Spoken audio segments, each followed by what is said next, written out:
right, we are here up on the stage at the Bass Pro Shops booth doing the live Bilge Podcast here, and we've got a special guest here, Mr. Brett Grotecki from Bass Pro Shops. And can you just explain to everyone here, you're responsible for a lot here, but can you explain your job or your position at Bass Pro Shops? Sure. So I'm the lure buyer, or the merchant, as we call it in the company. So I'm just I got freshwater and saltwater lures. So Across all the Bass Pro Shops. all Bass Pro Shops, all Cabela's, the online stores. And so, yeah, kind of, it's a lot. So, a lot of people don't realize, when they're going through the aisles of a Bass Pro Shops or looking at the expo here, all the lures for sale, you have literally looked at all of these specs of all of the lures on the market, and you decide what gets placed in front of all the shoppers. That's correct. Safe to say? That's correct, yeah. So that is a lot of SKUs. That's a lot of numbers. Is it 3/8 ounce? Is it quarter ounce? Is it 3/4 ounce? You make those decisions. Yeah, so in my categories, I have like 30,000 SKUs, individual SKUs. Wow, all across the country. All across the country, yeah. And we're not we try not to be like big box. We try to have, it's 160 stores, 160 individual unique assortments.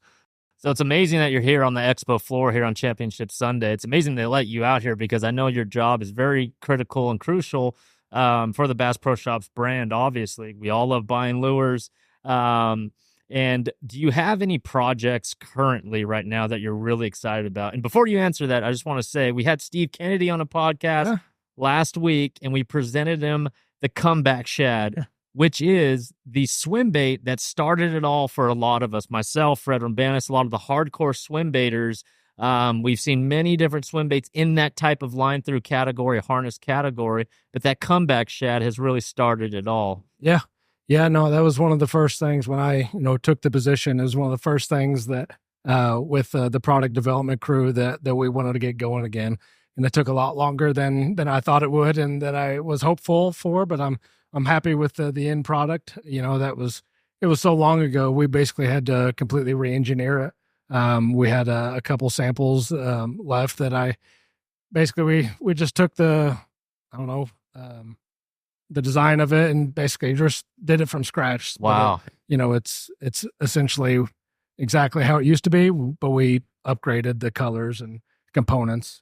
How do you, so like a swim bait of that caliber and the Comeback Shad, I mean, that thing is awesome. It swims right. It wiggles. It's got the head wiggle. I know a little something about that dealing with the Bass Mafia one. How do you produce something like that high performing, but also keep the price point down? Because that's like huge, right? I mean, Sure. You see a lot of swim baits. You walk all across the floor here, $100, $200. Some of these swim baits out here, $500 now. How do you keep the cost down like that? I mean, is that a huge challenge? It is, but being able to go direct kind of allows that, right? Dealing with, House of Outdoors, making the Bass Mafia thing. Yeah. Right. They've got to pay the factory to make it, right? They've got to have profit. Then we have to have profit. So there's an extra layer there that going direct, like we do with ours, it allows us to bring a certain level of value to the customer. If someone like Bass Mafia, there's a lot of mom and pop jig companies here right now. If they want to get into a Bass Pro, if that's their dream, how do they even go about it? What's that process? I would say find a way to differentiate yourself. There's thousands of guys making jigs in his garage or whatever, and most of them would love to be, a mainstream jig company or soft plastics, but in order to ever achieve that, you got to find a way to differentiate yourself. And that's differentiate yourself with a unique product, or like in Guggen's case, maybe not necessarily a super different product, but they differentiated themselves with this massive social media following. Right. Whenever you're looking through, so how do people contact you, or do you do your own research and reach out to others? All different kinds of ways. I'm always looking, different social media stuff, trying to stay on top of, growing brands. So I might reach out to someone, through our stores. I use them a lot. What brands are people asking for, that sort of thing. But then, the tackle community has a way to network, and so like inevitably someone knows someone that knows someone that knows someone how to get a hold of me or whatever. Right. People call you, I know Steve calls you big time. And I heard it's because, well, I don't know the exact reason, but you also won a big tournament last weekend. And one thing I think is cool, I've dealt with a lot of merchants over the years. Most of them don't really fish, but you not only fish, you're good at it. You bass fish, you win tournaments. So you understand lures on a much deeper level than most merchants I've met in the past. Does that help you? Or I think so. Yeah. I think so. I guess it gives me a better appreciation for quality products. Like in our brand, specifically XPS, we're not going to introduce anything that I wouldn't feel comfortable fishing with in a tournament scenario. So I think that's given us an extra, something else to strive for. We're not just going to put anything out there. Right. You guys have been releasing new XPS baits, so it's almost a revamp of the entire line. Is that right? That's correct. Yeah, you could mostly in hard baits. Yeah, you could see that too. The last time I was in a Bass Pro Shop store, just over here in Broken Arrow, you start to see that. I mean, you've only been on or in that position for a couple of years now, but it seems like that whole XPS line has really stepped it up. I mean, is that all, can we attribute that just to you? No, definitely not to me. A lot of it, we've got a really talented group of designers in house and the whole product development team. I think there's 6 or so of them in the fishing team. Wow. And a lot of it starts with my ideas. Sometimes it starts with their ideas. Sure. I'm not good at like the CAD stuff, so like I would have no idea how to go about designing one, but I know how to stand over their shoulder and tell them what I want. I'm just thinking, like, so you go to work every day. You've got you work in a cubicle like a lot of people here. Do you guys all have like little bait testing tanks at your cubicle? Yeah. Really? Well, yeah, we've got. It's a trash can, to be honest. Yeah. It's a trash can full of water that we kind of do stuff, but we've got a couple ponds just right outside the door that we're always out there testing. The day we get any new sample, we're out there testing it. How often will you come up with an idea, meet with your design team, come up with an idea or a bait itself, submit that idea, and hit it out of the park on the first try? Does that ever happen? Never happens that way. I mean, you could have a cool idea. Okay, make this thing look like a threadfin shad, hit the send button. In a couple of weeks, you will get that design back. Oh, it looks great, but it may not swim correctly, right? Yep. And that's where the back and forth starts. Yeah. I mean, never the first try, Chris. And I think you probably know that, with the Bass Mafia thing, it's even things that you think will be simple, like just redesigning the comeback shad, redesigning the bait that already exists. Even that, took a bunch of modifications. And of course, revisions. You're talking about a swim bait there, but like something as simple as a curly tail worm, for example, or a grub or something like that. I mean, if it doesn't swim right, it's simply not going to catch fish. And that's what we're here to provide, right? Right. We want the consumer to catch fish. That's right. And not necessarily break the bank with the XPS line. Exactly right. So going back on the merchant side of things, you have 30,000 SKUs. How many companies do you deal with, would you say, in a year? About 100, I'd say. I don't know exactly, but 80 to 100. What's that process whenever you say you're interested? What's that timeline for a company to get the bait approved and get it on shelves? A month probably. No, it's not bad. It takes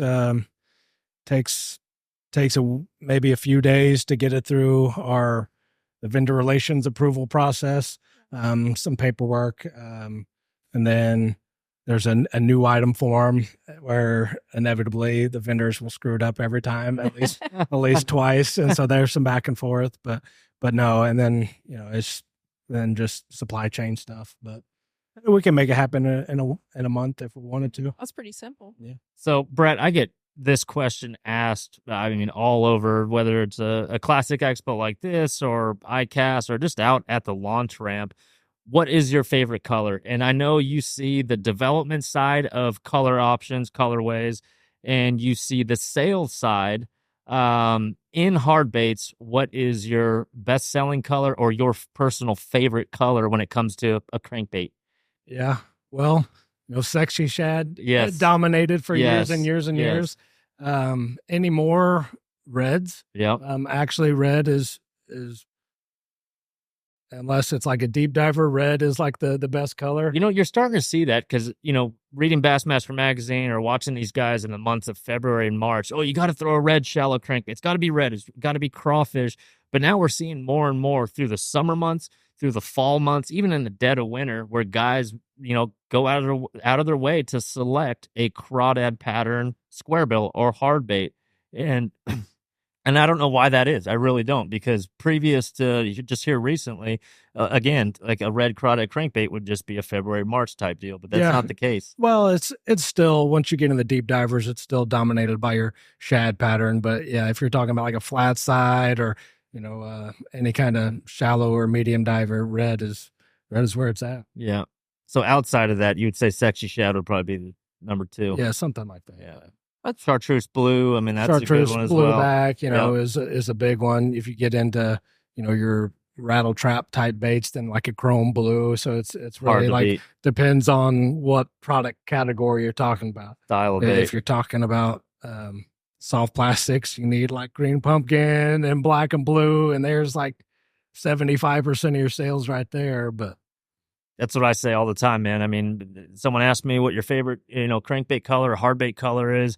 Some type of variation of shad, i.e. sexy shad, or a crawdad type. And then you just mentioned it, soft plastics. Hey, what's your favorite soft plastic color? It's either going to be green pumpkin or black and blue. And that's as basic as it gets right there. You go down in Texas, watermelon red start to play a little bit more, but it is hard to beat black and blue or green pumpkin. And then going back to some of the XPS baits that you've helped develop, there's no question. We've seen a couple guys here at the Classic throwing a chatterbait style of bait. You guys recently released the Chatter Bomb, right? Yep. That has, and I'll say it, the right blade, right? You've seen a lot of blades out there in a bladed jig that try to get around this patent that the original chatterbait has, right? So you start to see holes in the blade. It does weird things to the action of the bait itself. Can you explain? Because a lot of people don't realize the process of licensed, designs or licensed baits itself. But with the release of the Chatter Bomb, that is half the price of the very popular chatterbait. How does that process work? Yeah, so we're fortunate that we have a really good relationship with Z-Man. And so I know they own the patent to the, that blade head connection, and then the hex shape blade itself. And I mean, they're in my mind, they're the kings of chatterbaits. And so I just went to Daniel at Z-Man and said, hey man, we'd really like a bladed jig and our brand, and just asked him if he'd be interested in partnering. And of course he said yes. And so we kind of got working on design ideas. And so I basically, I'm like, man, everyone loves the jackhammer. I just want a product that's a similar quality to a jackhammer.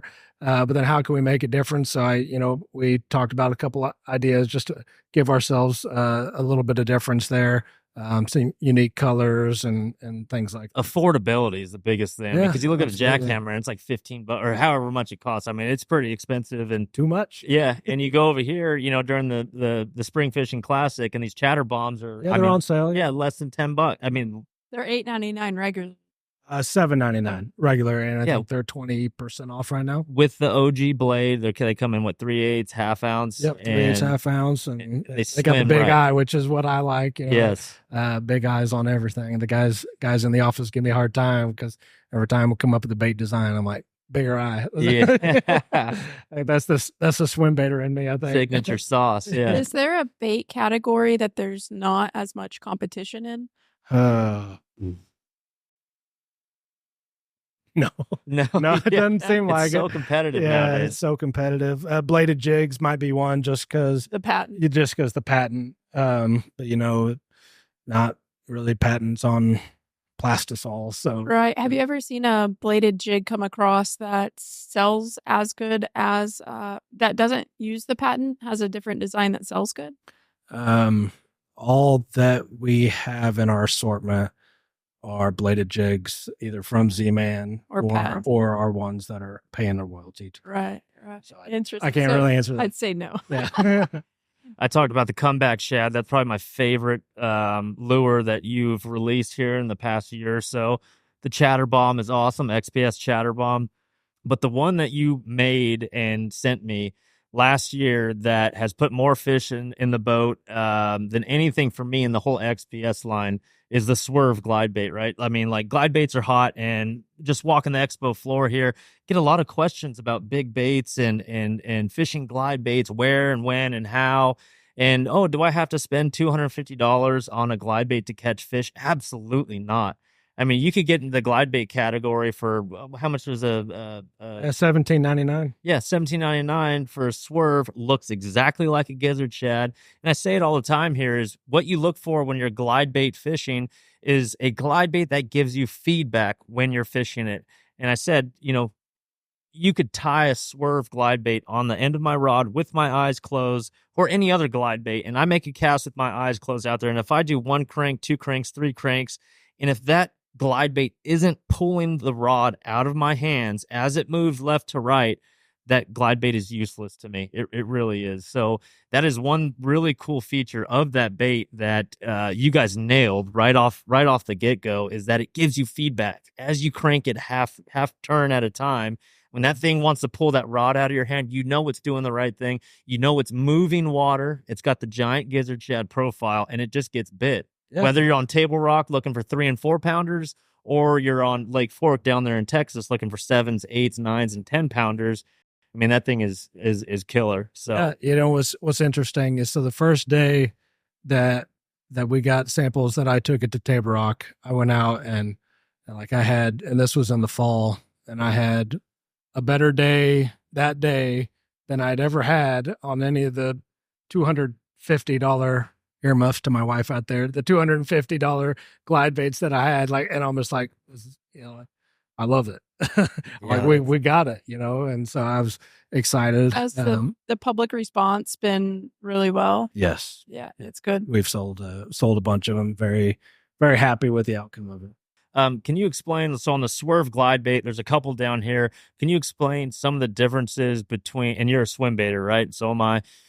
The differences between a solid, like, rubber or plastic tail compared to that nice brush tail we see in some of these custom $250, $400, $500 swim baits. What are the differences between those in a glide bait?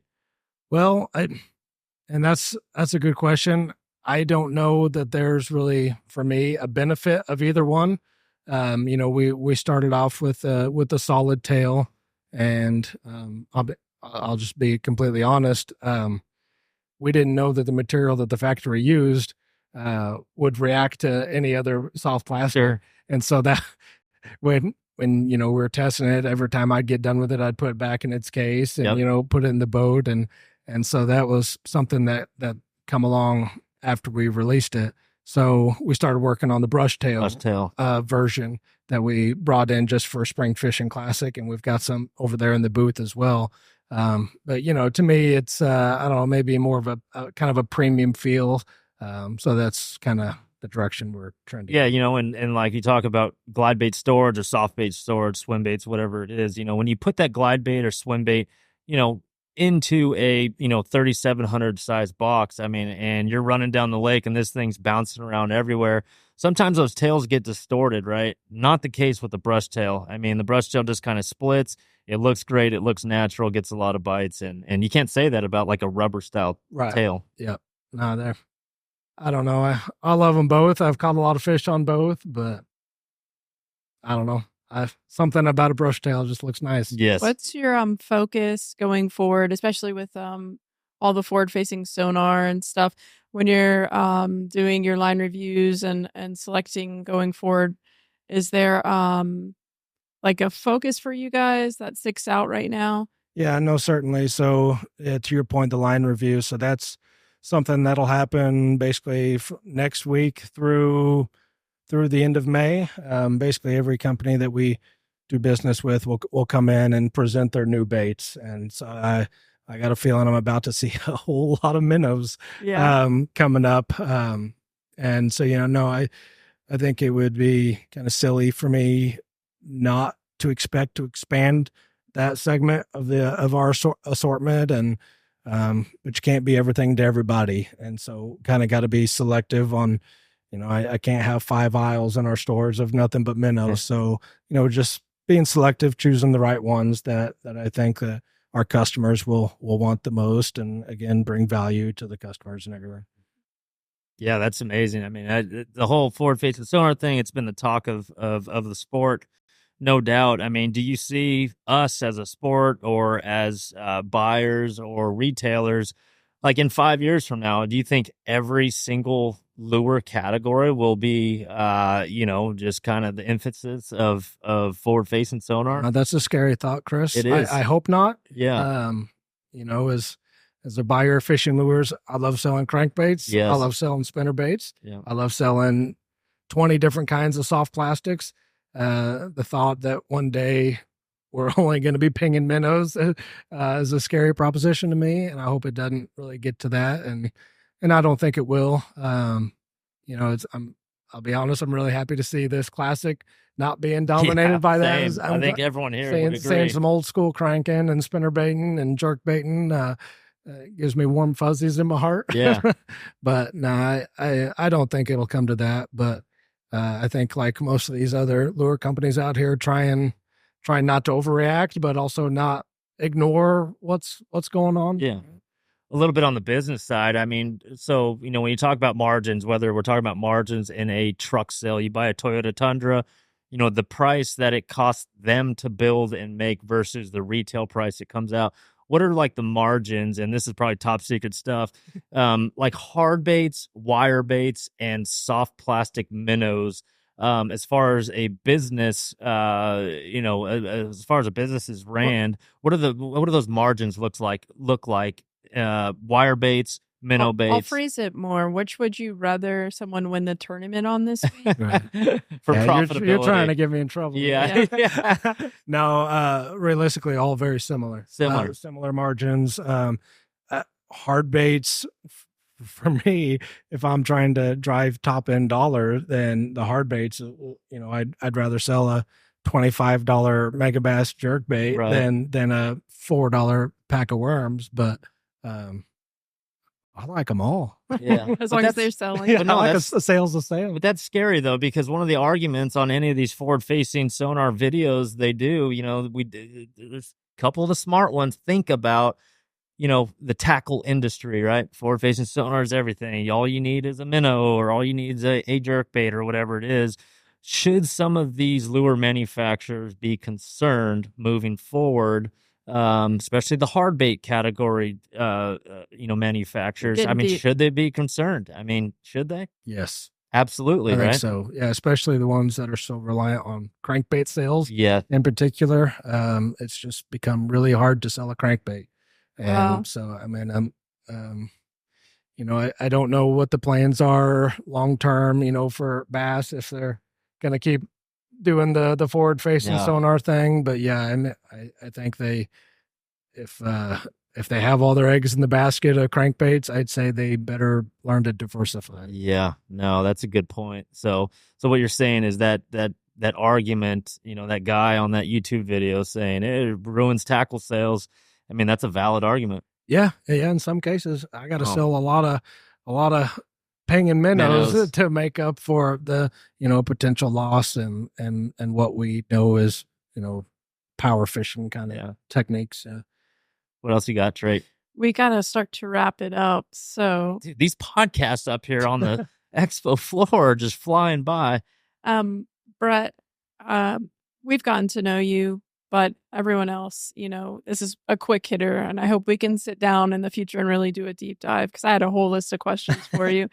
But what's some advice you can give people here? It can be life advice, or if it's a small company and their dreams to be in Bass Pro, just something you can leave them with as we leave today.